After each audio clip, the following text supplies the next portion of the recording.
Müasir dünyanın çağırışlarına cavab verən elm və təhsilin inkişafı Bakı Dövlət Universitetinin prioritet istiqamətlərindən biridir. Çünki dünyada müşahidə olunan trendlər və çağırışlar bizdən süni intellekt, kiber təhlükəsizlik, verilənlər elmi və bu kimi istiqamətlərdə elmlərin inkişafını sürətləndirməyi tələb edir. Bu sözləri BDO-nun rektoru Elçin Babayev süni intellekt və verilənlər elmi üzrə 2-ci Avrasiya forumunda dedi. Rektorun sözlərinə görə BDO-da süni intellektin Etikas kafedrası yaradılıb. Bu yeni struktur bölmə süni intellekt tədqiqatlarında etik prinsiplərin, şəffaflığın və sosial məsuliyyətin təşviqinə xidmət edəcək. Ali təhsil müəssisələri də bu məsələdə geri qalmır, qüvvələrini birləşdirərək, xüsusilə həm ölkə daxilində, həm xaricdən olan bu sahədə çalışan mütəxəssislərin səylərini bir araya gətirərək bu istiqamətdə müxtəlif tədbirlər həyata keçirir.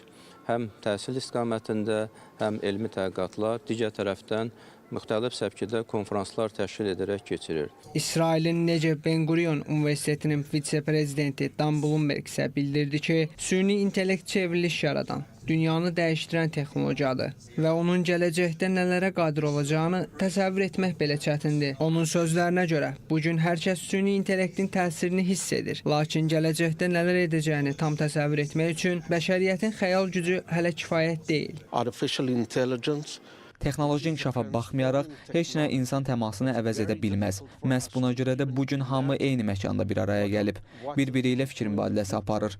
Bakı Dövlət Universiteti ilə imzalanan memorandumun isə praktiki əməkdaşlığa, birgə dərslərə və tələbə mübadiləsinə töhfə verəcəyinə ümid edirəm.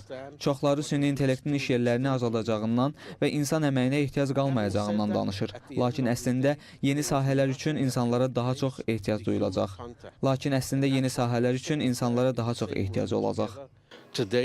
Qeyd edək ki, Bakıda süni intellekt və verilənlər elmi üzrə 2-ci Avrasiya forumu keçirildi. Tədbir çərçivəsində Bakı Dövlət Universiteti ilə İsrailin Necef Ben Gurion Universiteti arasında anlaşma memorandumu imzalandı. Sənəddə iki universitet arasında beynəlxalq əməkdaşlığın dərinləşdirilməsi, birgə tədqiqatların, tələbə mübadiləsinin aparılması nəzərdə tutulub. Həmçinin süni intellekt və verilənlər elmi sahəsində ortaq təşəbbüslərin həyata keçirilməsi də qeyd olunub.